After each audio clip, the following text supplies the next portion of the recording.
আসসালামু আলাইকুম।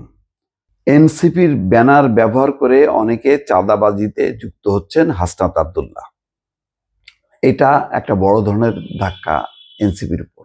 গুলশানের এই ঘটনাটা, তারা যে কাজটি করেছে তাতে অনেকেই বলছেন যে এর শেকড় অনেক গভীর, অর্থাৎ ফ্রন্ট লাইনে যারা চাঁদাবাজি করছে তাদের পৃষ্ঠপোষকতা দিচ্ছে কেউ কেউ।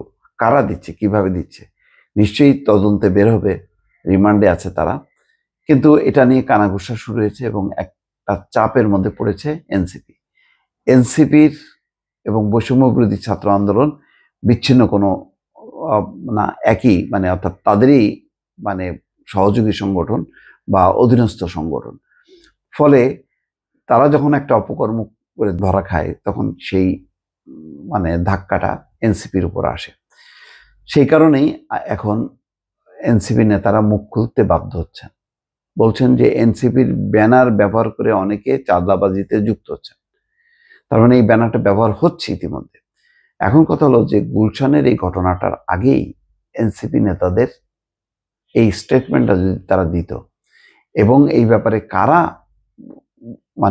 ব্যবহার করছে, কিভাবে ব্যবহার করছে, এই বিষয়টা তাদের তুলে ধরার দরকার ছিল। সাংগঠনিক ব্যবস্থা নেওয়ার পর আইন শৃঙ্খলা রক্ষাকারী বাহিনীর সহায়তা চাওয়ার দরকার ছিল।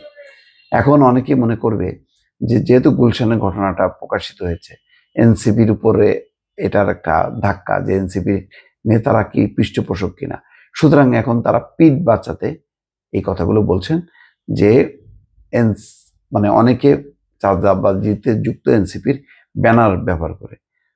সেই কারণে বলছেন যে হাসনাত আব্দুল্লাহ যে চাঁদাবাজের অভয়াশ্রম এনসিপি হবে না।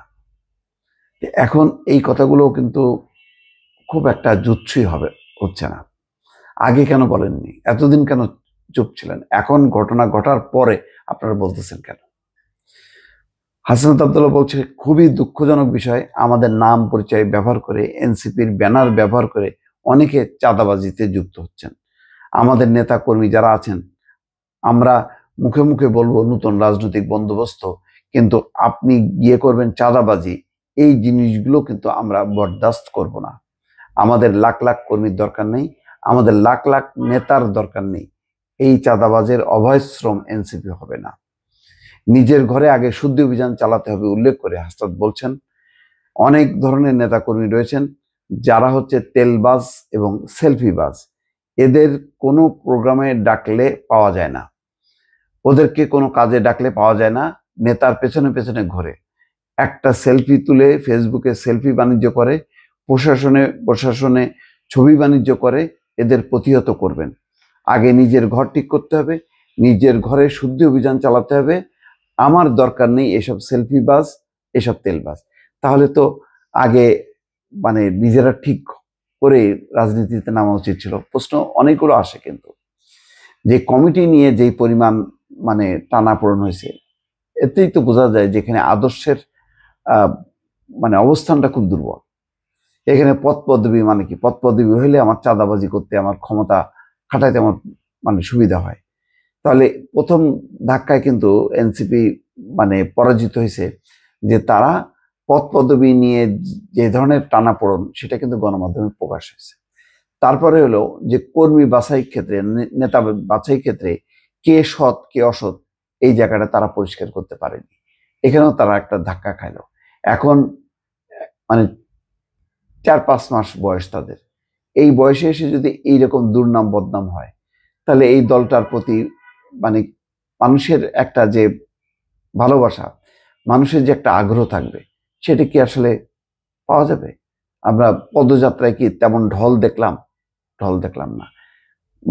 এটা অনেকে বলে যে এটা ফেব্রিকেটেড হয়েছে, প্রকৃত চিত্র না, যে নিজস্বভাবে এনসিপি একটা জাগরণ ঘটলো, মানুষ সাড়া দিল, তেমন কিন্তু অবস্থাটা দেখা গেল না।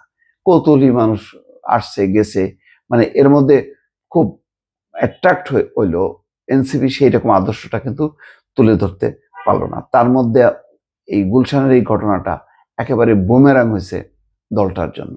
যাই না, এখন বলতেছে যে বরদাস্ত করা হবে না, চাঁদাবাজদের ঠাঁই হবে না, কিন্তু চাঁদাবাজরা তো অলরেডি ঢুকে গেছে। এদেরকে আগে কেন সাংগঠনিকভাবে চিহ্নিত করা হয়নি? বা 5 জন হবার পরে এই 5 জনই কি করতেছে? আর কেউ নাই? বৈষম্য বিরোধী ছাত্র আন্দোলন তার জেলা উপজেলার নানান কমিটি বিলুপ্ত করছে বা স্থগিত করছে, কিন্তু কেন্দ্রীয় কমিটির বিরুদ্ধেই তো অভিযোগ আছে। সেই কেন্দ্রীয় কমিটি কিন্তু বহাল থেকে গেছে। ফলে একটা অস্বচ্ছ একটা প্রক্রিয়া এবং বিভ্রান্তি ছড়াচ্ছে এই সমস্ত কর্মকাণ্ডের মধ্য দিয়ে। দর্শক ভালো থাকবেন। আল্লাহ হাফেজ।